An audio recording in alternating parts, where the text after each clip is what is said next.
Nuevamente, dudas de estafilococos.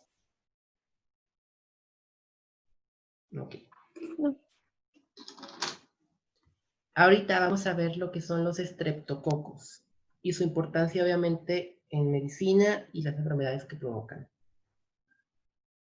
A diferencia de los estafilococos, los estreptococos van a estar siempre dispuestos en cadenas, de esta forma. Ya sea de 2, ya sea de 3, pero siempre van a ser en cadenas. Otra diferencia como tal de los estafilococos y los estreptococos son también como tal las condiciones en las que crecen, ya que hay estreptococos que son alfa, beta y gamma hemolíticos. Ahorita vamos a ver qué significa eso. Y otra diferencia también es como tal la patogenia que provocan. Asimismo, que hay más especies de estreptococos de importancia médica que de estafilococos. Como tal, estreptococos es un género. En este género abarcan muchísimas especies de importancia médica y también muchas especies comensales o de microbiota. Siempre van a estar dispuestas, como se los menciono, en parejas o en cadenas, de esta forma, como está la imagen. En estafilococos, recuerden que van a estar siempre como en racimos, como si fuera un racimo de uvas. La mayoría de los estreptococos son anaerobios facultativos, es decir, que van a crecer como tal en ausencia relativa de oxígeno. Y algunos crecen como tal en una atmósfera enriquecida con CO2.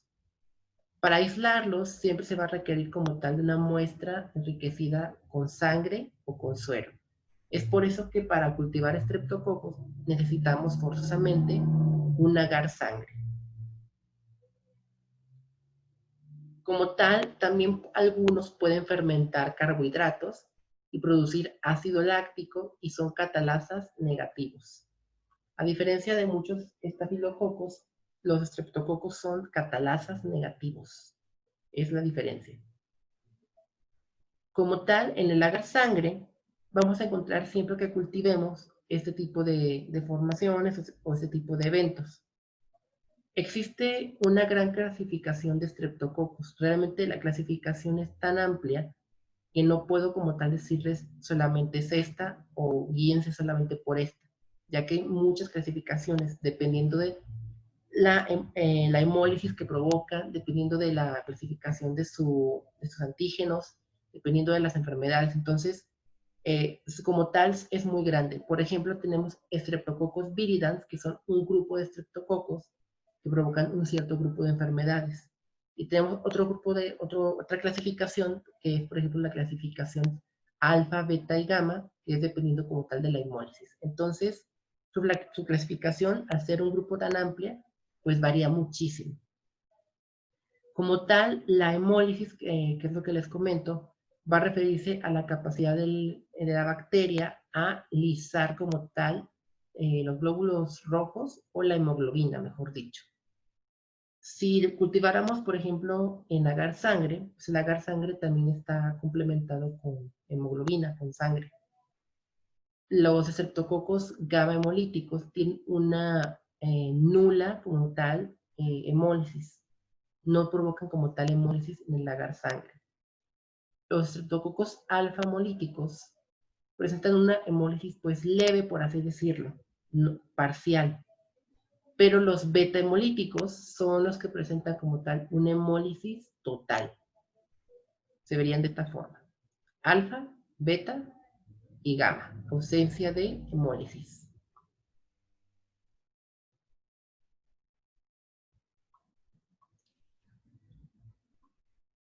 ¿Cuántos estreptococos de importancia médica tenemos? Pues muchísimos. Tenemos muchísimos estreptococos de importancia médica. El más conocido es Streptococcus pyogenes, que es el que provoca como tal la faringitis bacteriana, es el que provoca como tal las infecciones con fascitis necrotizante, entre otro tipo de infecciones. También tenemos a Streptococcus agalite y tenemos Streptococcus mutans, que es como tal el que provoca como la caries, un ejemplo de ellos, Streptococcus pneumoniae, el que provoca la neumonía, pero son muchos tipos de estreptococos. Cada uno se ubica como tal en una zona y es responsable de un cierto padecimiento. Ahora, ¿cómo podemos identificarlos? Podemos identificarlos siempre con reacciones bioquímicas, por ejemplo. Una forma fácil como de clasificarlos es la hemólisis que pueden tener en los cultivos. Por ejemplo, los Streptococcus pneumoniae siempre son alfa-hemolíticos porque provocan una hemólisis parcial. Los estreptococos, por ejemplo, piógenes, son beta-hemolíticos porque tienen una hemólisis pues total. Aquí dentro de este mismo grupo también encontramos a Streptococcus agalite y Enterococcus también. Los estreptococos que no provocan como tal hemólisis pueden ser estreptococos del grupo viridans. Y una característica que presenta este grupo es que presenta como tal un pigmento verde a la hora de que se cultivan en agar sangre.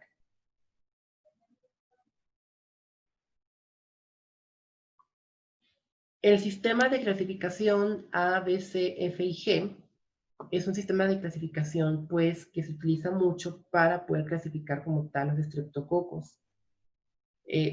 Por ejemplo, estreptococos del grupo A, tenemos a estreptococos piógenes, son beta-hemolíticos. Del grupo B tenemos a Agalactice, y del grupo C, y del grupo F y G, los demás. Ahora, del grupo A, ¿qué enfermedades provocan los estreptococos? Principalmente faringitis bacteriana. De la faringitis puede complicarse otro tipo de infecciones, como la fiebre reumática, por ejemplo. La glomerulonefritis también puede llegarse a complicar con una faringitis por estreptococos piógenes, pero también de forma invasiva puede provocar lo que es la fascitis necrotizante, o también es conocida también como la bacteria come carne. Del grupo B, Agalactiae, tiene como tal una incidencia muy grande en enfermedades neonatales y del endometrio. También está como asociada a lo que es la fiebre puerperal, sobre todo, bueno, pues en pacientes que acaban de dar a luz. Y los estreptococos viridans se dividen generalmente en 5 grupos, obviamente clínicamente distintos. Algunos de ellos provocan como tal las caries, por ejemplo. Otros, perdón.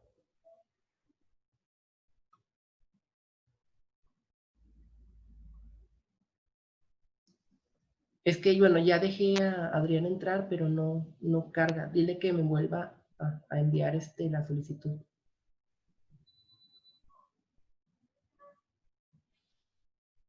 Bueno, en Streptococcus viridans tenemos también como tal a Streptococcus mutans y Streptococcus anginosus, que son conocidos también por provocar abscesos cerebrales. Ahora, el primero que tenemos que conocer, y que es el más importante como tal en medicina, es Streptococcus piógenes. Streptococcus piógenes es la bacteria causante de la faringitis bacteriana. Origina, además de esta enfermedad, muchas otras que pueden clasificarse en enfermedades supurativas y no supurativas. El aspecto como tal es un típico estreptococo en cadena. Algunas veces tiene aspecto de diplococo y algunas veces se asemeja mucho a lo que son bacilos, pero no dejan de ser estreptococos o cocos, mejor dicho. Las colonias como tal en agar sangre van a ser beta-hemolíticas, de color blanco grisáceo, y como tal, estas cepas tienen un tamaño de entre 1 a 2 milímetros de diámetro.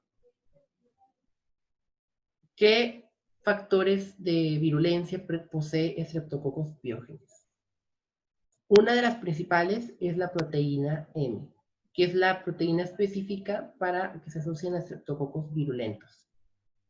Tiene también como tal algunas enzimas como proteasas, estreptoquinasas, estreptolicinas, que confieren como tal a la bacteria la capacidad de degradar los tejidos. También, obviamente, poseen muchas exotoxinas que pueden generar intoxicaciones.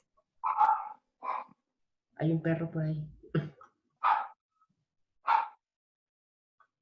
Chicos, apaguen su micrófono para que, por favor.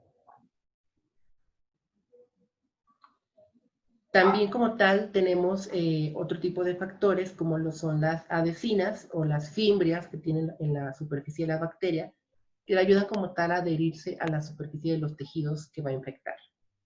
Las colonias como tal, les menciono, son de 1 a 2 milímetros, son con grandes zonas betamolíticas y son del grupo A.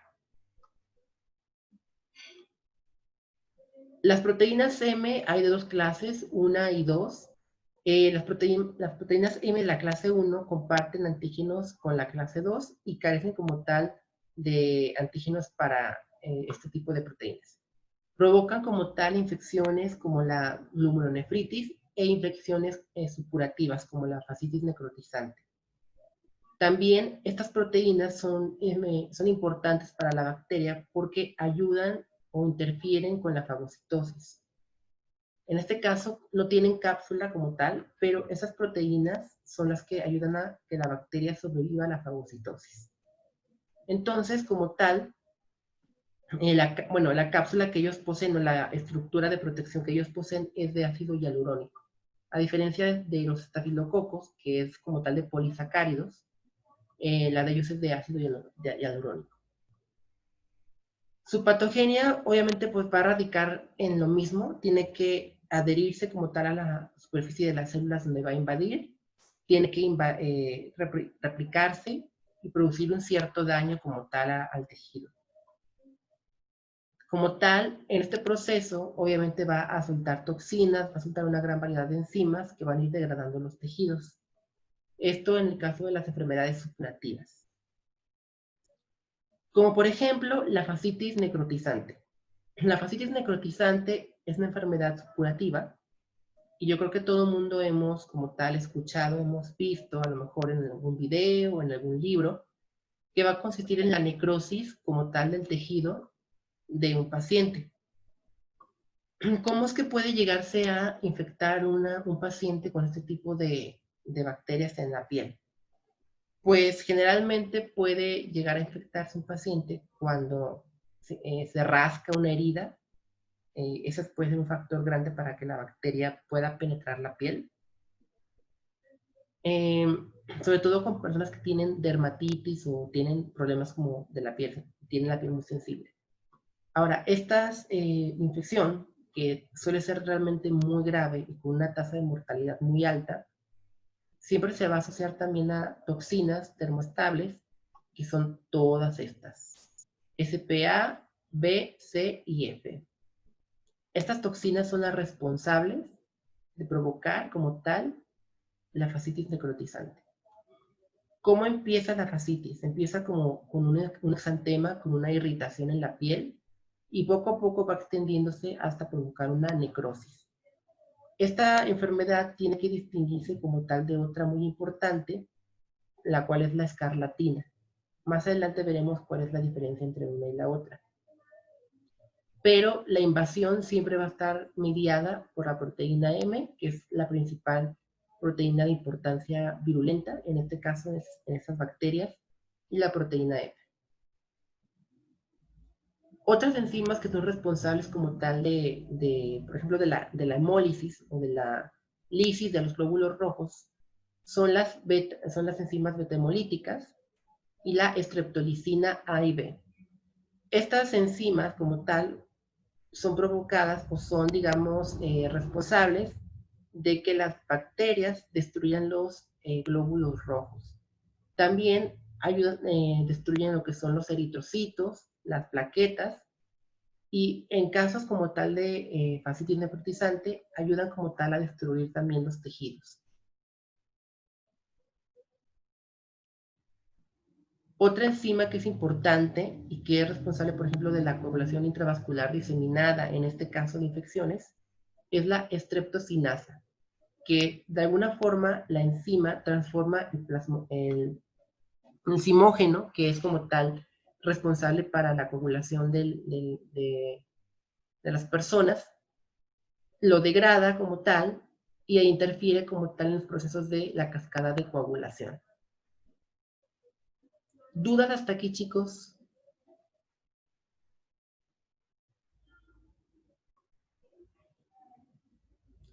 ¿Cómo es que se transmite? Va a depender como tal del tipo de infección. Casi siempre en infecciones como tal supurativas o de necrotizantes, como es el caso de aquí, se va a transmitir, por ejemplo, al rascarse de la herida o al infectarse como tal con la bacteria de una persona que esté ya contaminada. En otros casos, por ejemplo, con la faringitis bacteriana, pues es una forma de transmitirse con los estornudos de personas infectadas ya con la bacteria, en gotitas respiratorias. Es por eso que es bueno como tal tener nuestra distancia de personas que tengan este tipo de infecciones. En algunos otros casos, la bacteria va a transmitirse por vectores, es decir, a través de la picadura de algún insecto puede llegar a transmitirse también la bacteria. ¿Quiénes son más propensos a tener este tipo de infecciones? Al menos en la faringitis bacteriana, los niños de 5 a 15 años son personas que son más frecuentes para la faringitis. De 2 a 5 años tienen más probabilidades de tener otro tipo de infecciones como es el pioderma, que sería este que está aquí. ¿Y dónde se adquieren más? Generalmente pues en guarderías, en escuelas, es donde se adquiere como tal la infección, al menos de la faringitis. ¿Por qué? Pues porque son lugares que están ahí, son cerrados y pues yo creo que todos de niños nos hemos enfermado con algún tipo de infección bacteriana en la garganta. Entonces, casi siempre la adquirimos en un lugar de la escuela o en una zona de trabajo. Como tal, las infecciones de tejidos blandos, como pioderma, erisela, celulitis o fascitis, que es como tal estas, son adquiridas como tal después de que se rompe como la barrera de protección de la piel y la bacteria ingresa. ¿Qué enfermedades clínicas son importantes y asociadas a estreptococos piógenes? La número 1 es la faringitis. Ahora, ¿cómo podemos distinguir una faringitis por estreptococos piógenes de una faringitis viral? ¿Cómo creen? La presencia de pus en las amígdalas. ¿Qué más? ¿El edema? Uh-huh. Casi siempre cuando tenemos una faringitis viral, tenemos una inflamación como tal pues de la garganta. Sin embargo, no hay como tal, como menciona su compañero, no hay como tal esas placas de pus en las amígdalas o en la faringe. Entonces, es una forma como tal de observar a simple vista que es una infección bacteriana. También porque generalmente las infecciones virales, pues cuando presentan fiebre, la fiebre suele remitir como a los pocos días. No es algo que sea constante. Sin embargo, en infecciones bacterianas, la fiebre suele persistir. Otra cosa importante que hay que observar en la clínica cuando observemos la garganta de un paciente es las petequias. Las petequias como tal, en la faringe, son también un síntoma de infección bacteriana. Generalmente, después de que adquirimos la bacteria, pasa entre 2 a 4 días para que empiecen a presentarse los primeros síntomas de la infección. Es como tal su tiempo de incubación. Inicia con un dolor, obviamente, de garganta. Yo creo que todos hemos tenido una infección de garganta. Si no, pues desmiéntanme. ¿Quién de aquí ha tenido una infección de garganta? Bueno, yo sí. Pues todos, ¿no? Yo creo que todo el mundo. Inicia siempre con el dolor de garganta. Creo que es el síntoma más clásico. También inicia con fiebre, de repente de una forma pues brusca. Hay un malestar general, como si fuera una gripa, por así decirlo. Hay dolor de cabeza o cefalia. amigdalitis, inflamación como tal de las amígdalas. Tenemos también como tal edema en las mucosas, adenomegalia, y podemos hacer una supuración, como dice su compañero, de pus en las amígdalas o en la faringe. Una complicación como tal, por ejemplo, de estreptococos o de la faringitis por estreptococos, es la escarlatina. La escarlatina como tal se va a dar cuando la bacteria Streptococcus pyogenes libera una exotoxina pirogénica al sistema circulatorio. Es decir, cuando no se trata como tal a tiempo la faringitis bacteriana o por estreptococos, pues la cepa va a continuar creciendo, va a continuar como tal reproduciéndose y va a tender como a invadir otros tejidos. Ahora, cuando invade los otros tejidos, va a soltar las toxinas y esas toxinas van a generar una serie de características muy particulares. Una diferencia entre la escarlatina como tal y las infecciones por estafilococos es que, a diferencia de los estafilococos, pues la escarlatina no desprende la piel. O sea, no, si se fijan o si se acuerdan, en las infecciones por estafilococos, parecía como si hubieran sido una ampolla que se reventó y la piel se está desprendiendo. En este caso, en la escarlatina no ocurre eso. En la escarlatina hay un exantema eritematoso, difuso por todo lo que es la parte del tronco, de la cara, que puede extenderse desde la parte superior hasta todo el tórax. Luego a las extremidades y de alguna forma también respeta a veces lo que son las palmas de las manos. Casi siempre el lapso en el que se empieza como a presentar es de 1 a 2 días después de una faringitis.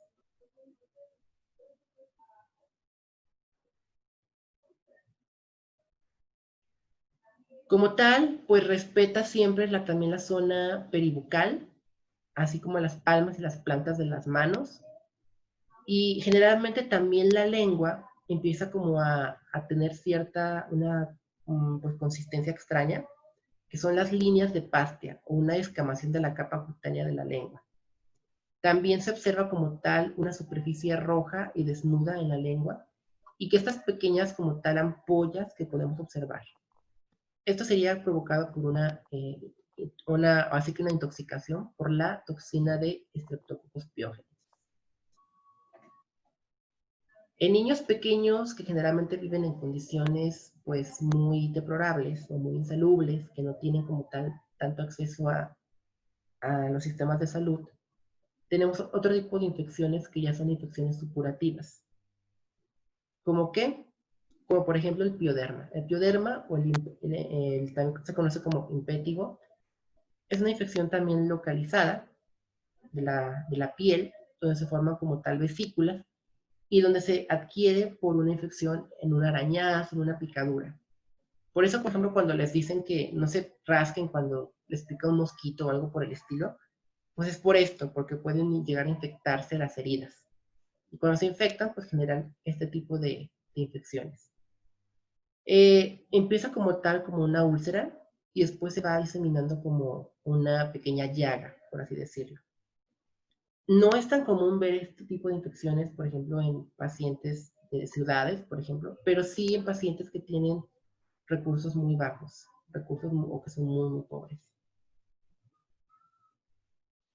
Otra condición es la eripsela, que es una infección como tal también de la piel provocada por Streptococcus pyogenes. Esta infección, a diferencia, por ejemplo, de la escarlatina, es dolorosa. En la zona como tal de donde se aloja la infección es dolorosa. Existe una inflamación, un eritema, y la zona se siente muy caliente. Siempre está como muy caliente la zona. También puede presentar el paciente escalofríos, fiebre, y si hiciéramos un estudio bioquímico o una biometría, va a presentar una leucocitosis, un aumento en lo que son los glóbulos blancos. Casi siempre esta infección es precedida cuando Streptococcus pyogenes de los grupos C o G invaden como tal los tejidos. No, típicamente es muy fácil de observar como tal. es muy característica, pero es más, los pacientes que son más susceptibles como a este tipo de infecciones son pacientes, niños pequeños y los viejitos, los ancianos.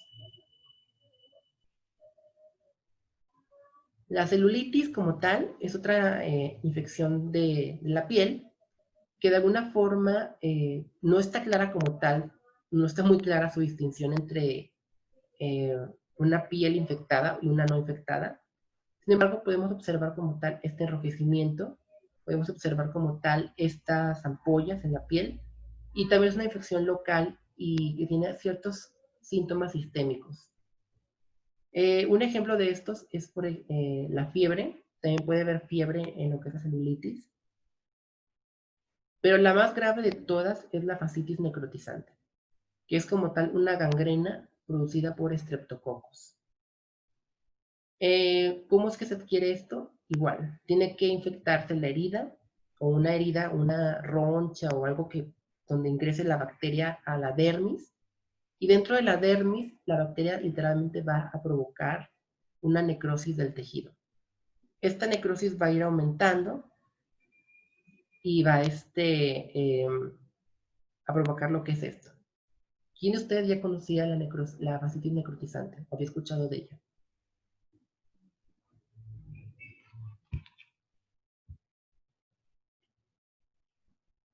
Giovanni, ¿ya conocías la fascitis? No, todavía no lo conocía. Joseph, ¿ya la conocías? No, ni idea de eso. Daniela, Muy poco, la verdad. ustedes, no sé, ¿qué harían con un paciente de este tipo? ¿Cuál creen que sea el abordaje?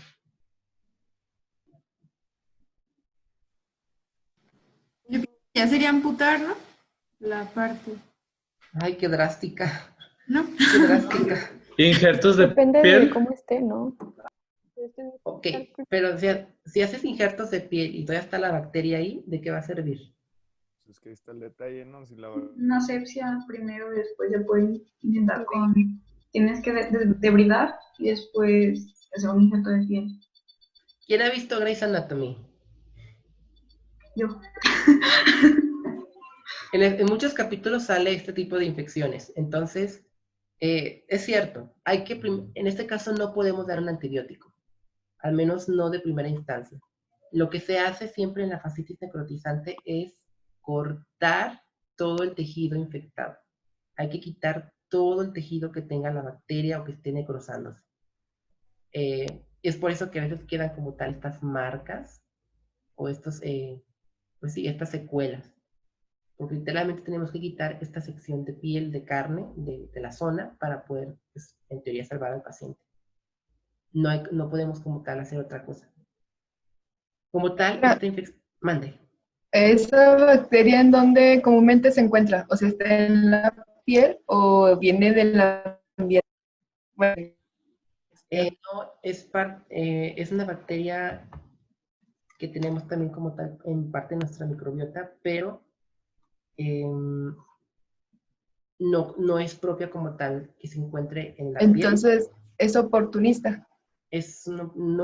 Bueno, es que es oportunista, pero no, porque siempre causa como tal una infección. Entonces, la tenemos como parte de nuestra microbiota, pero no es una bacteria que, digamos, es regulada o es controlada por otro tipo de bacterias que tenemos ahí en nuestra piel o en nuestra garganta. No es tan propia de nosotros. Como tal, esta infección, la fascitis, es importante que, como les menciono, debridemos como tal el músculo. Si no lo hacemos, la infección va a seguir provocando gangrena y después, pues obviamente el paciente va a morir por una falla multiorgánica. ¿Cómo es que se genera la fascitis? Pues se genera por las toxinas que sueltan lo que son los estreptococos. La fascitis necrotizante es provocada por estas toxinas de estreptococos. Al liberarlas como tal al sistema, empieza la insuficiencia multiorgánica y posteriormente la muerte. Realmente para poder tratar una infección de este tipo es muy importante un diagnóstico precoz. ¿Cómo sería un diagnóstico precoz? Pues así, antes de que empiece como a avanzar. Antes de que esto pase pues a esto. Obviamente un paciente pues aquí ya, pues no sé, ya le quitaron una gran parte de tejido y pues esto también deja expuesto el tejido a otro tipo de infecciones, a infecciones secundarias. Entonces, si no hacemos el diagnóstico precoz, pues el paciente muy probablemente va a morir. Ahora, aunque ustedes aquí lo vean como tal un eritema o un enrojecimiento, aún así, si es fascitis necrotizante, tenemos que abrir el brazo, tenemos que quitar todo el tejido. Obviamente ustedes como médicos generales pues no podrían hacer eso, tendrían que llamar al cirujano, a un cirujano que pueda como tal quitar todo el tejido. Pero pues es para así que como ustedes esos son los primeros que ven al paciente, tienen que saber distinguir algo anormal de algo normal. Ahora, tenemos también con las bacterias estreptococos un síndrome muy parecido al que forman los estafilococos, que es el síndrome de shock tóxico, pero ahora por estreptococos. En este caso, también son provocados por las toxinas o por una septicemia, pero por estreptococos. Tienen síntomas muy similares o casi iguales a los estafilococos. Tienen como tal inflamación de tejidos, hay infección dolor como tal en la zona, fiebre, escalofríos, malestar general. Puede llegar a provocar lo que es la falla multiorgánica, como es el síndrome por estafilococos.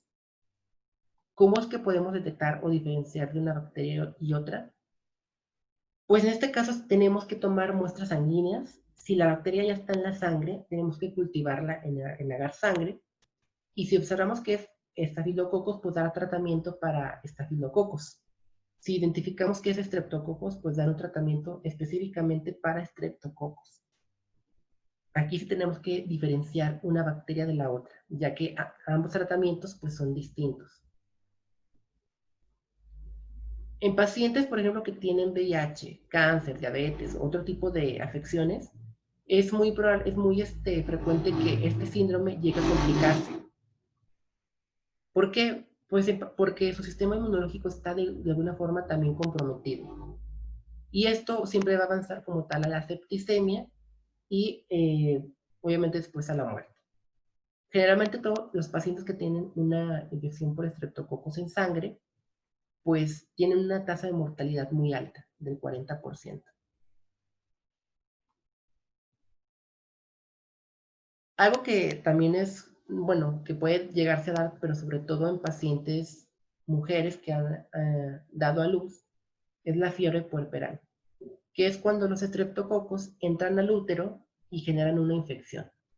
Después del parto, obviamente esta fiebre es muy, pues grave, por así decirlo, porque anteriormente, en épocas pasadas, la mayoría de las mujeres se morían. Hoy en día, por los antibióticos, ya esto se ha reducido, pero no deja como tal de ser una fiebre pues bastante peligrosa, porque también puede generar cierto daño como tal a los órganos reproductores y provocar esterilidad. Entonces, si no se trata como tal a tiempo, puede llegar a causar esta secuela. ¿Qué síntomas tiene la fiebre? Pues después del parto empieza como tal a haber escalofríos, cefalia, palidez, malestar general. También está asociado mucho con, por ejemplo, cuando ustedes saben, en sus clases de embriología, ya vieron que cuando nace un bebé, pues tenemos que, bueno, tenemos que quitar la placenta. Tiene que también salir la placenta, todos los tejidos que formaron la placenta. Si se dejara como tal una parte de la placenta dentro, esto puede provocar también una fiebre puerperal. Otra complicación como tal de la faringitis por estreptococos es la fiebre reumática. La fiebre reumática es una complicación también por estreptococos piógenes. Generalmente van a aparecer artralgias como si fuera artritis, pero esas artritis van a estar migrando, es decir, pueden aparecer primero en las manos y después extenderse a los codos, después a las clavículas. Entonces son artritis migratorias. También existen como tal afecciones en lo que son las válvulas cardíacas, Puede haber endocarditis, pericarditis o miocarditis, una infección de lo que es el corazón. La glomerulonefritis, infección de los riñones, también se va a dar como tal como una complicación de la faringitis por estreptococos. ¿Dudas, chicos, hasta aquí ahorita? ¿Preguntas, comentarios? Antes de pasar a lo demás. ¿Podría regresar al anterior, por favor? Al decir que son enfermedades estreptocócicas no superativas, quiere decir que no sería- van a generar como tal este tipo de enfermedades.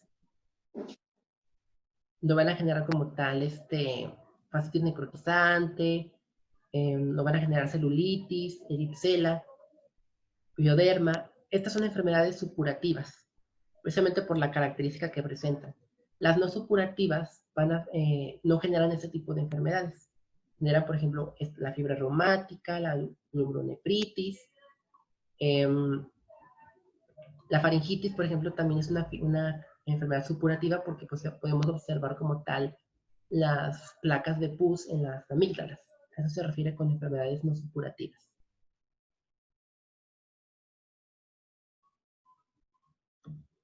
¿Dudas? ¿Otra duda antes de pasar al diagnóstico como tal?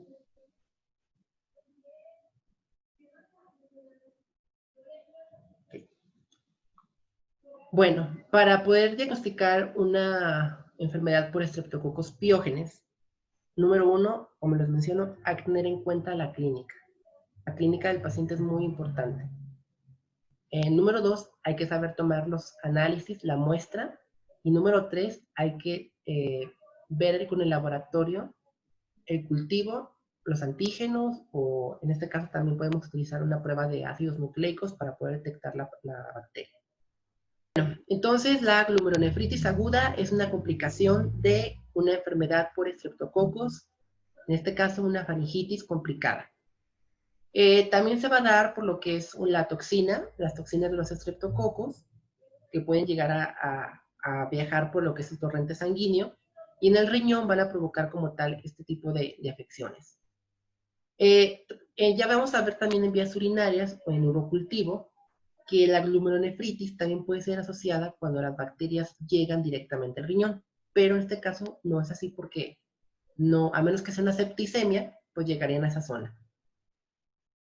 ¿Qué síntomas van a haber en este tipo de infecciones? Pues una inflamación como tal de los glomérulos, que son las unidades de las nefronas de los riñones. Y como tal, pues obviamente esto puede provocar una cierta insuficiencia, pues, renal. Podemos encontrar hematuria, que es la sangre en orina, y proteinuria, que no es algo normal. De hecho, los riñones no tienen que dejar pasar proteínas a la orina. Si esto pasara, pues hay algo pues, que no está bien en los riñones. Como tal, el diagnóstico para los estreptococos piógenes va a ser a través del agar sangre cuando observamos la beta-hemólisis, que es este tipo de hemólisis, una hemólisis completa.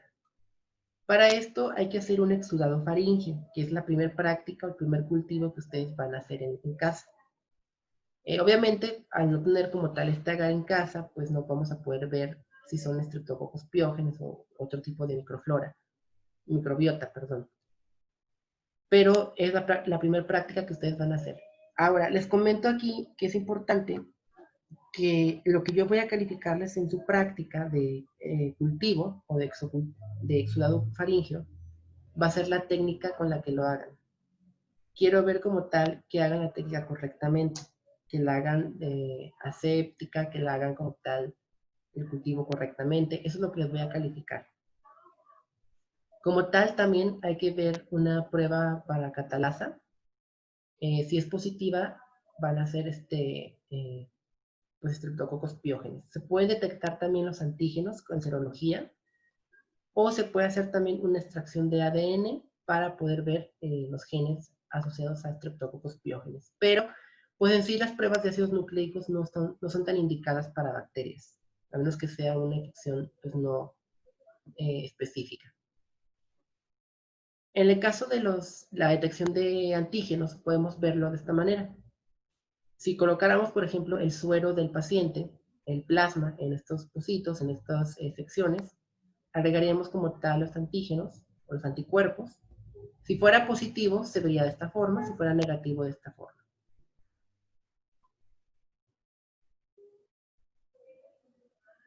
¿Qué tratamiento se le tiene que dar a una infección por estreptococos? En estreptococos piógenes, generalmente se puede dar lo que es penicilina 5 o amoxicilina para tratar una faringitis. En caso de que el paciente sea resistente o que sea también alérgico a la penicilina, pues se le puede dar una cefalosporina, una ceftriaxona o algo por el estilo. También, como tal, se ha mostrado que los estreptococos tienen resistencia a la eritromicina, y también podemos observar que, al menos en enfermedades supurativas, como es el caso de la fascitis, no es tan recomendable dar antibióticos. En el caso de la fascitis necrotizante, hay que desbridar, como tal como les mencioné, todo el tejido dañado o todo el tejido infectado. Para esto, pues obviamente es necesaria una cirugía. ¿Dudas ahorita, chicos, de su tratamiento?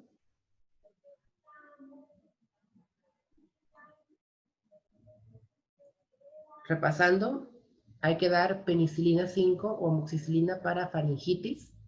Si es alérgico el paciente, hay que dar una cefalosporina. No hay que dar eritromicina porque son resistentes a la eritromicina.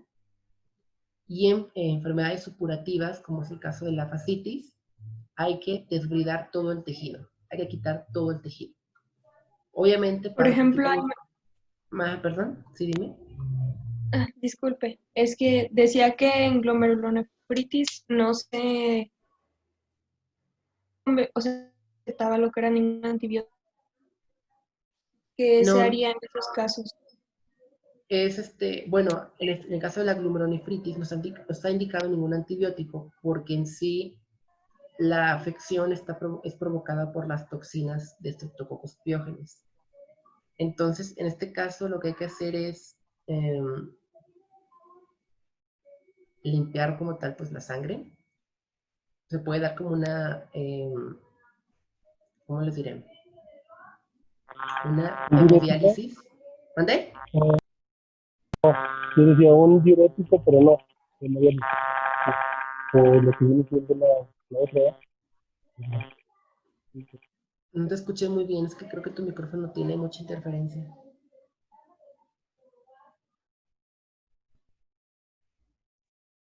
Y que la hemodiálisis o la diálisis peritoneal. Pues sí, podemos dar como tal una hemodiálisis, una diálisis para poder limpiar la sangre de las toxinas. Pero es muy raro que un paciente en una faringitis llegue a complicarse hasta una glomerulonefritis. Porque generalmente los pacientes, pues se detecta la faringitis, inmediatamente se da tratamiento para la faringitis. A menos que el paciente pues no cumpla como las indicaciones o que sea resistente al antibiótico y este siga pues avanzando, pues puede llegar a eso, pero pues realmente es muy raro que lleguemos al punto de la glomerulonefritis por estreptococos. Como tal, otro tipo de infecciones como la celulitis o los impétigos, pues hay que lavar muy bien la herida. Hay que lavar la herida y hay que desinfectar muy bien la zona. Se puede dar un antibiótico profiláctico, pero pues generalmente no es necesario a veces. Entonces, repasando las enfermedades que provocan los estreptococos piógenes solamente, es la faringitis, la escarlatina, que es la complicación por faringitis también, el pioderma, eripsela, celulitis, fascitis necrotizante. Todas estas 4 son enfermedades supurativas, en las cuales algunas hay que dar como tal antibiótico, en otras hay que debridar, como es el caso de la fascitis necrotizante. Enfermedades causadas por toxinas, el síndrome del shock tóxico. Aquí hay que dar antibiótico y hay que limpiar la sangre también. Y las infecciones no supurativas también complicadas, como la fiebre reumática, la glomerulonefritis, que son como tal complicaciones de una infección por faringitis o Streptococcus pyogenes. Ahora, tenemos otra bacteria de Streptococcus que también es importante, que es la Streptococcus agalacti, que es como tal una bacteria que está asociada a enfermedades neonatales. Como tal, los estreptococos siempre van a clasificarse en diferentes subgrupos. Les menciono que hay grupos A, B, C, D, pero van a depender como tal del grupo la bacteria que se encuentre. En el caso del grupo C y del grupo D, pues son bacterias que no son tan frecuentes que causen infecciones, pero normalmente, así alejadamente, pueden llegar a causarlas. Por ejemplo, en el grupo D tenemos a Streptococcus fecalis, que es una bacteria que se encuentra generalmente asociada a lo que es el carcinoma de colon. Normalmente esta bacteria no es de tanta importancia porque casi no se ve en los pacientes de consulta general una infección por esta bacteria. En los grupos C tenemos otro tipo de bacterias que son asociadas, por ejemplo, a infecciones de la microbiota, como la vagina, sinusitis, faringitis o endocarditis también. Pero son infecciones más raras, son infecciones que realmente pues difícilmente veríamos en un paciente. No es el caso, por ejemplo, de Streptococcus agalacti, que es una especie también del grupo B, que es poco frecuente también hoy en día. Sin embargo, sí se tiene presente que es la responsable de la septicemia en muchos neonatos. Esta bacteria es el causante de la septicemia neonatal y generalmente empieza como una neumonía y una meningitis, que posteriormente va agravándose y pues hace que el bebé pues muera. En adultos como tal, genera lo que es endometriosis e infecciones de heridas y de vías urinarias. Generalmente esta bacteria mide entre 0.6 y 1.2 milímetros, también es de cadena corta y se puede aislar de muestras clínicas. Si hiciéramos como tal una toma de muestra de un paciente, por ejemplo de sangre, pues la bacteria podríamos aislarla muy fácilmente. Las colonias como tal, pues son muy parecidas a Streptococcus pyogenes, también son beta-hemolíticos. Entonces tenemos que identificarlo de otra forma. Tenemos que identificarlo a través de métodos serológicos, de métodos por ácidos nucleicos, o a través, por ejemplo, de enzimas, métodos enzimáticos. Una característica que tiene también esta bacteria son los antígenos. Les comentaba que los antígenos son los que nos ayudan como a diferenciar entre diferentes especies de bacterias. El antígeno B es un antígeno que tiene como tal la pared de esta bacteria que no presenta, por ejemplo, la bacteria Streptococcus pyogenes.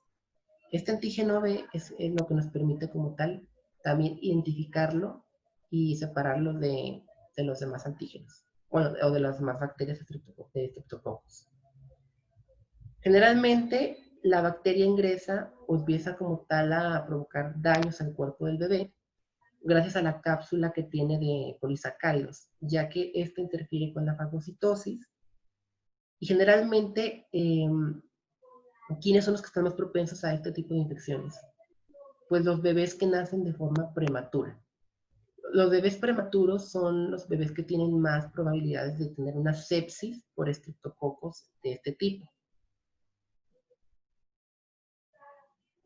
Generalmente empiezan a colonizar lo que es el aparato digestivo y hay que recordar algo muy importante. Bueno, manda Adrián. El estreptococo beta-hemolítico del grupo A del ANGI no es el mismo acá. ¿Perdón? El estreptococo beta-hemolítico del grupo A del ANGI no es ese. Adrián, no te escuché lo último. Es decir, el estreptococo beta-hemolítico del grupo A del ANGI, de este es el que está hablando. Ay, no puede ser. Creo que tu micrófono no sirve. Entonces, si quieres, mándame la pregunta por el chat para poder respondértela. Ahora, ¿por qué creen, chicos, que los bebés prematuros son los más propensos a este tipo de infecciones. Porque su sistema inmune está más débil, ¿no? Ajá. Recuerden que los bebés como tal empiezan a tener su, su inmunología, su resistencia a las bacterias a través de la lactancia. Entonces, un bebé como tal que es prematuro, pues no puede tener este tipo de resistencia porque, para empezar, no puede tener lactancia. Tiene que ser intubado en algunos casos o está aislado en una incubadora. Entonces, si la bacteria llega a ingresar, pues obviamente va a generar una sepsis porque el bebé no tiene las defensas para poder defenderse. Entonces, esto es una razón por la que esta bacteria es asociada a la sepsis neonatal. Como tal, hay muchos serotipos también, pero generalmente la enfermedad comienza con los serotipos IA1, el serotipo 3 y el serotipo 5. ¿Qué enfermedades puede provocar? Pues neumonía como tal en los bebés, una bronconeumonía, y en infecciones como tal en hombres y mujeres que no están como tal pues, embarazadas, se restringe básicamente a infecciones cutáneas en tejidos blandos. ¿Quiénes son más propensos? Pues pacientes que tienen diabetes, o nefropatías, cáncer, VIH. Muchas, por ejemplo, no sé si han visto las infecciones de pie diabético, son asociadas también a esta bacteria. Las enfermedades clínicas que provoca es la enfermedad neonatal de comienzo precoz, que se adquiere como tal en el útero. En el útero, en algún momento, la bacteria es adquirida, puede pasar la placenta o algo así, y el paciente empieza a tener la sepsis dentro del útero. Empieza a afectar lo que son los pulmones y también provoca lo que es la meningitis neonatal. Después, de comienzo tardío, se empieza a desarrollar de 1 semana a 3 meses después de que el bebé nació y es de origen exógeno. Es decir, la bacteria la va adquiriendo o la adquiere después de que el paciente nace. En mujeres que no están embarazadas o mujeres embarazadas, va a provocar lo que es la endometriosis después del parto. Puede provocar también como tal problemas en lo que es el endometrio y puede extenderse a lo que son las trompas de falopio. En hombres como tal y en mujeres no embarazadas provoca lo que es la neumonía y las infecciones óseas y de las articulaciones, como la osteomielitis. ¿Cómo es que se diagnostica? Pues es también fácil de diagnosticar. En mujeres que están, ahora sí, embarazadas o no embarazadas, podemos hacer un exudado de la vagina. Y en pacientes que está asociada a la meningitis, pues a través de una punción lumbar con el líquido cefalorraquídeo. Esto lo cultivamos y observamos al cultivo para ver qué es lo que creció ahí. Tratamiento de esta bacteria, igual. Son sensibles a la penicilina, a las cefalosporinas y a la vancomicina. La vancomicina y las cefalosporinas son como tal la segunda opción en caso de que los pacientes sean alérgicos a la penicilina. Y se ha demostrado también que esta bacteria tiene resistencia a los macrólidos, como la clindamicina y también a las tetraciclinas.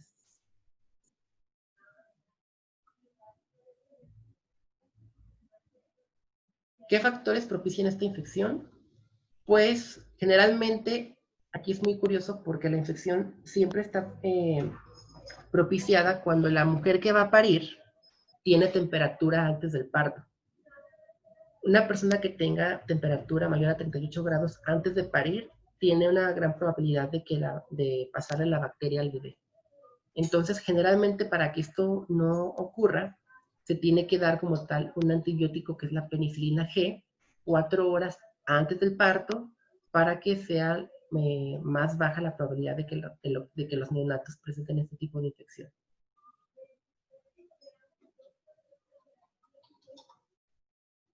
Otros estreptococos betemolíticos pueden ser de los grupos C, F y G, que son Streptococcus anginosus, Streptococcus condylatus, intermedius, que son asociados, por ejemplo, a mastitis, abscesos, también a faringitis, pero no son tan comunes como estos dos, como Streptococcus pyogenes y Agalactidae.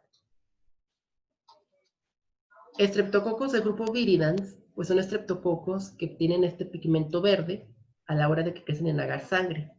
Es la diferencia como tal de los demás estreptococos. No son hemolíticos, es decir, no provocan hemólisis, pero algunos tienen una pseudomólisis porque pueden ser también alfa-hemolíticos. Pero generalmente la diferencia para poder identificarlos en los cultivos es el pigmento verde que generan. Existen muchas especies, pero realmente la mayoría están asociadas a colonizar la orofaringe, el aparato digestivo y la vía genital.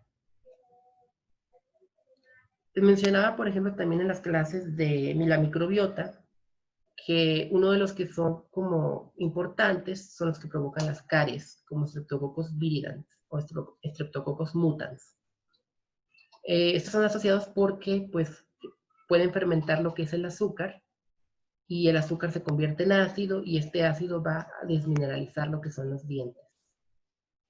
También están asociados a lo que son cuadros de fiebre, de anemia, y a endocarditis también por estreptococos.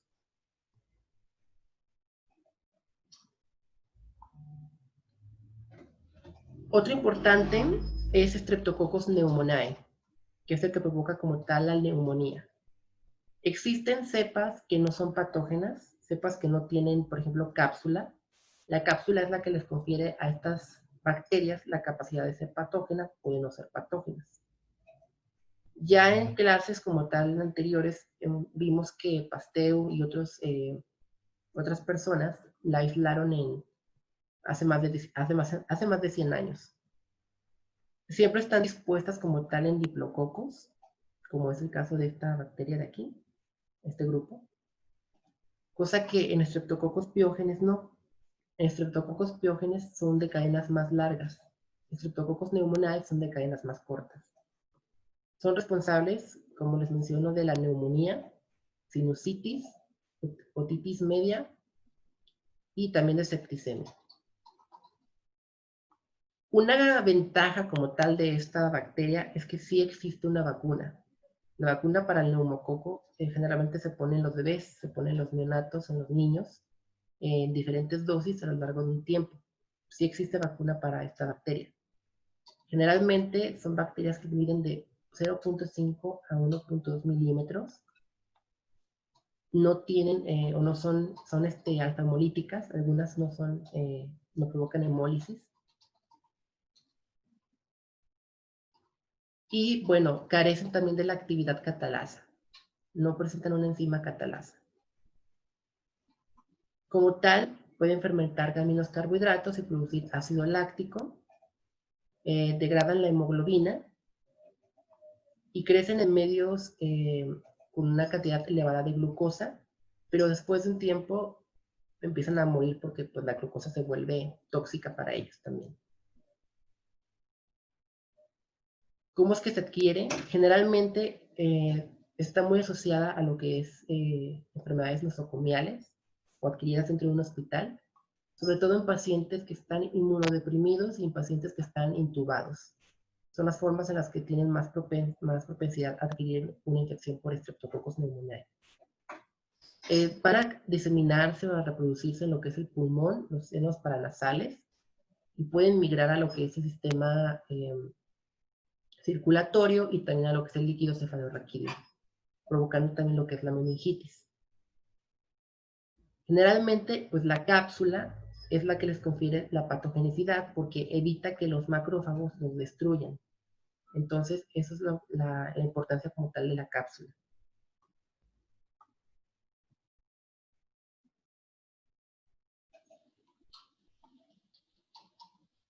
Es fácil reconocer como tal una neumonía por estreptococos, pues a menos que se tenga como tal la experiencia para poder diagnosticar otro tipo de infecciones como la tuberculosis, pues sí, pero generalmente los pacientes presentan síntomas muy parecidos a lo que es la neumonía. Hay que hacer como tal un estudio del esputo de los pulmones. Si observamos estreptococos en una tinción de Gram, pues esto ya da positivo para Streptococcus pneumoniae, porque en los pulmones no tiene que haber ningún tipo de bacteria. También, por ejemplo, Bueno, mande. perdón. Bueno, ya ve que el coronavirus también produce neumonía. ¿Son cosas muy diferentes o si se relacionan los dos? ¿O puedes tener la bacteria como tal de Streptococcus y aparte el virus hace otro daño? Ay, pues sí, sí puedes tenerlo. Son dos cosas muy distintas. El Streptococcus pneumoniae, hay que recordar, es una bacteria. El coronavirus es un virus. Entonces, si hicieras tú un estudio, una tinción de Gram del esputo de los pulmones, o de lo fluido que sale de los pulmones, pues no vas a ver al coronavirus, obviamente, porque no se pueden ver en un microscopio pues, óptico.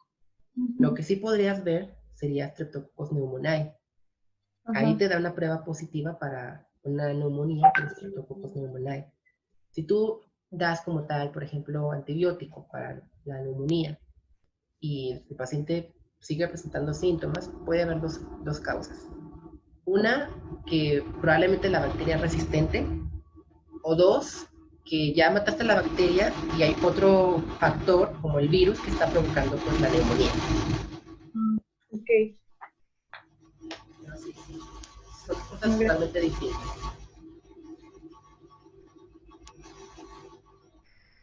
¿Qué manifestaciones clínicas tenemos en una neumonía por Streptococcus pneumoniae? Generalmente, pues fiebre, escalofríos, tenemos como tal dolor pleural y tenemos también un exudado alveolar, que es como tal el esputo que sale de los pulmones, las flemas, todo eso. Generalmente puede asociarse también con sangre y aquí es importante hacer el diagnóstico diferencial porque también puede confundirse con tuberculosis en algunos casos, porque la tuberculosis también hace que los pulmones o que el esputo tenga sangre. Entonces, es por eso que hay que diferenciar como de una bacteria y la otra. Además, que la tuberculosis o la bacteria de Mycobacterium tuberculosis no crece en agar sangre. Entonces, si hiciéramos un cultivo para Streptococcus pneumoniae y no creciera nada, probablemente pues no sea Streptococcus pneumoniae, sea otra cosa. ¿Quiénes son más frecuentes como tal a adquirir este tipo de infecciones? Generalmente los niños. Los niños son los más frecuentes a adquirir Streptococcus pneumoniae. ¿Por qué? Pues porque están más expuestos como tal a la bacteria en guarderías, en escuelas, están más juntos, juegan más juntos. Siempre se adquiere como tal a través de del estornudo, las gotitas de una persona infectada. Se inhala como tal por la faringe y baja directamente a los pulmones. En algunos casos, como también el Streptococcus pneumoniae puede formar parte de nuestra microbiota sin ser patógena, podemos llegar a aspirarla hasta los pulmones y esto también va a generar una infección.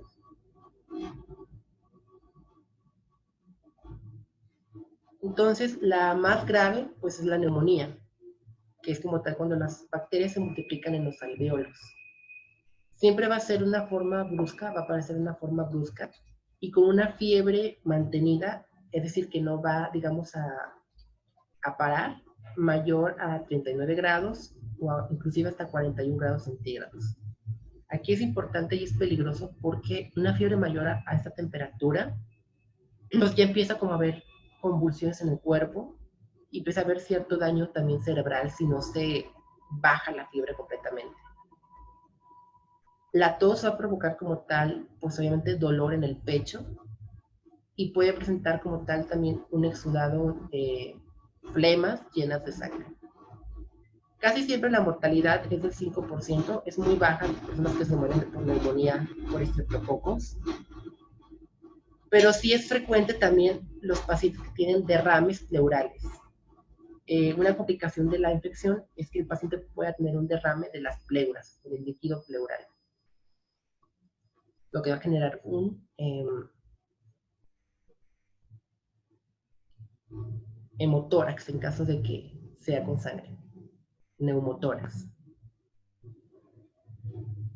La sinusitis y otitis media, que se genera por Streptococcus pneumoniae, también es una es una infección frecuente, más que nada en adultos también. Ya en adultos es como la infección más frecuente. Y bueno, tiene las características propias pues, de una infección de oídos. La meningitis es como tal la enfermedad, obviamente, que puede generar más grave el Streptococcus pneumoniae, que es como tal ya cuando ingresa al líquido cefalorraquídeo, llega a lo que es el encéfalo, que es como tal la inflamación de las meninges. La mortalidad, pues sí es más grave y los daños que provoca neurológicos también. Generalmente el paciente, pues sí puede morir, es muy probable que muera el paciente.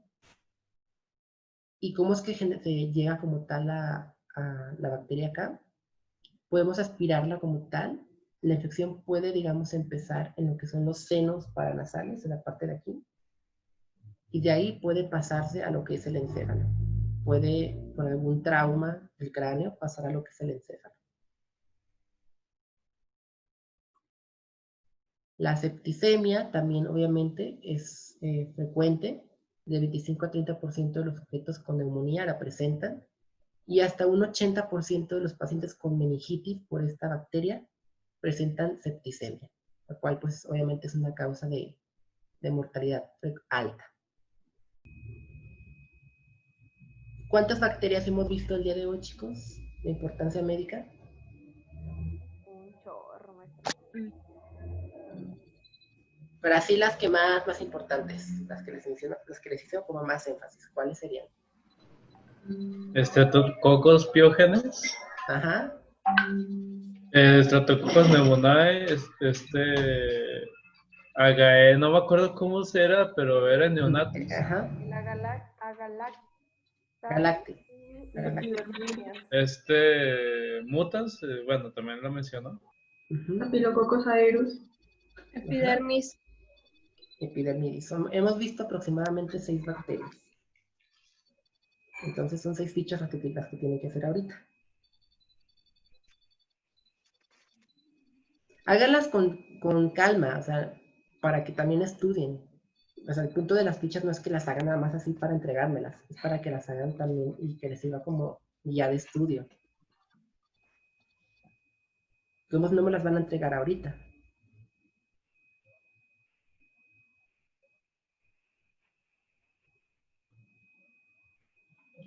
Bueno, el diagnóstico como tal de Streptococcus pneumoniae o de los estreptococos puede ser por microscopía.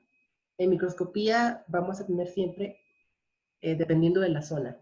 En los pulmones ya les mencioné que no es normal que se encuentren bacterias. Entonces, si hacemos una tensión de Gram del esputo de los pulmones y sale este tipo de resultado, es positivo para Streptococcus pneumoniae. Podemos detectar los antígenos a través de serología, sobre todo lo que es el polisacárido C, que es el antígeno que más detectamos para neumococo.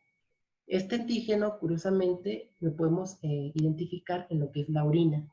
Entonces, hacemos un inmunoanálisis de la orina para poder ver si hay un antígeno propio de neumococo o para Streptococcus pneumoniae. Otra forma es, ya lo saben, los cultivos a través de agar sangre. El agar sangre es el que nos va a ayudar a identificar lo que son los estreptococos. O simplemente haciendo también una prueba de ácidos nucleicos, si queremos algo más concreto. Pero los ácidos nucleicos o la PCR, la extracción de ADN, es una técnica muy cara, bastante cara, que no creo que sea recomendable que la recomienden, a menos que no sea un diagnóstico pues muy claro. Casi nunca se ocupa, al menos con bacterias. También podemos como tal identificarla a través de métodos bioquímicos y enzimáticos. Por ejemplo, se sabe que Streptococcus pneumoniae se puede, digamos, disolver muy fácilmente o se activa a través de lo que es la bilis. La bilis como tal son muy susceptibles a la bilis. Podemos utilizar un medicamento como si fuera un antibiograma, por así decirlo, para poder identificar la cepa de Streptococcus pneumoniae.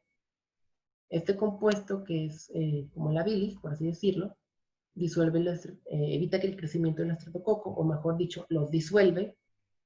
Y si no es Streptococcus pneumoniae, pues va a ser insensible a este compuesto. Es otra forma como tal de detectar la bacteria.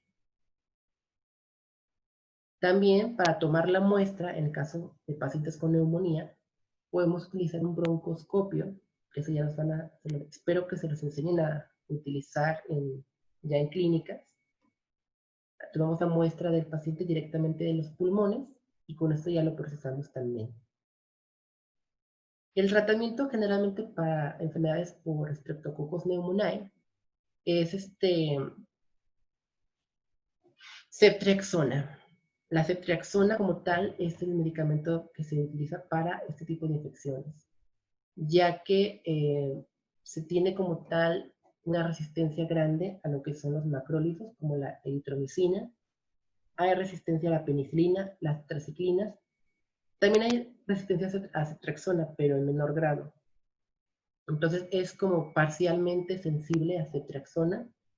Y la vancomicina es el segundo antibiótico que combinado con ceftriaxona es el tratamiento para este tipo de bacterias, para eliminar estas bacterias. Entonces se recomienda utilizar ambos medicamentos. Ceftriaxona puede ser de forma intramuscular, intravenosa, y vancomicina casi siempre es por vía intravenosa.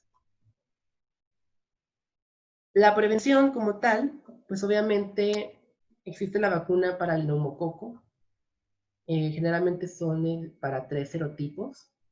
Y se recomienda como tal una serie de dosis a partir de los 2, 4, 6 y hasta los 15 meses de edad.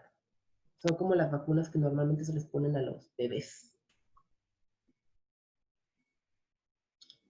¿Dudas, chicos, de estreptococos y estafilococos? Muchas, supongo, ¿verdad? A ver, Joseph, ¿cuáles son tus dudas? Por ahora no se me ocurre ninguna. Alejandra, cuéntame el chiste, que quiero también reírme.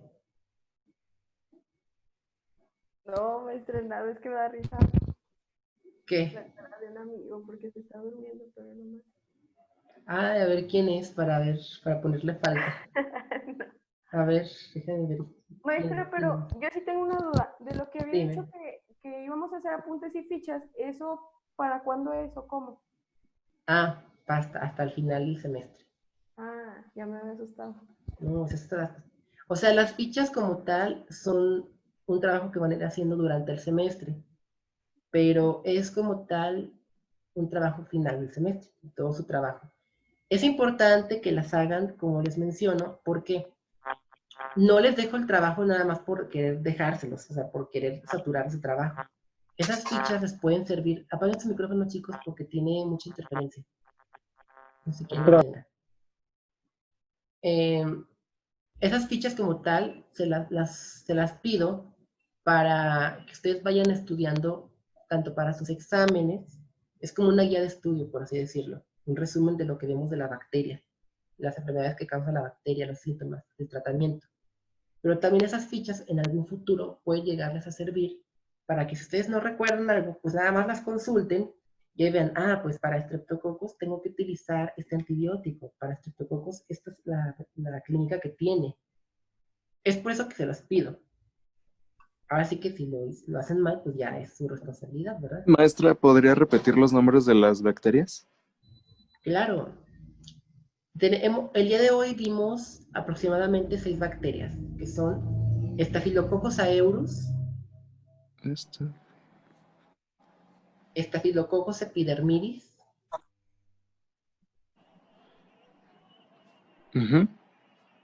Streptococcus pyogenes,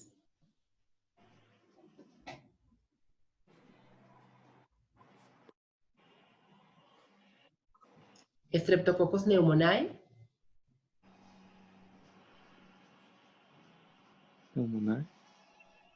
y Streptococcus viridans, que es el de las caries y de la endocarditis.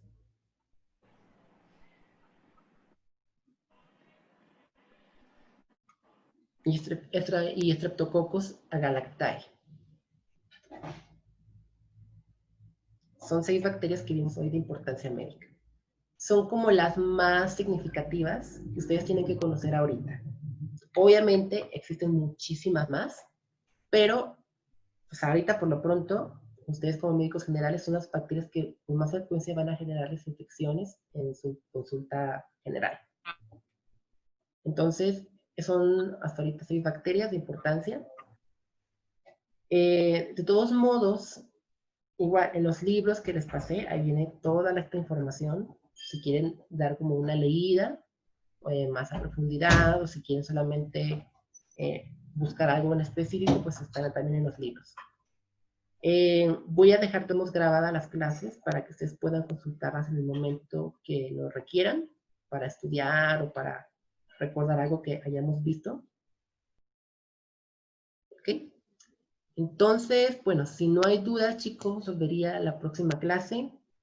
Vayan a desayunar, si no han desayunado.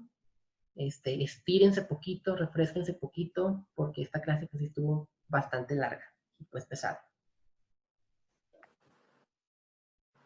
Entonces, no sé si hay otro comentario que tengan que hacer antes de irnos.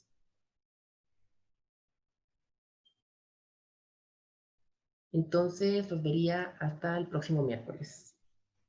Me estaré comunicando con los jefes de grupo para cualquier cosa que pueda llegar a suceder o presentarse.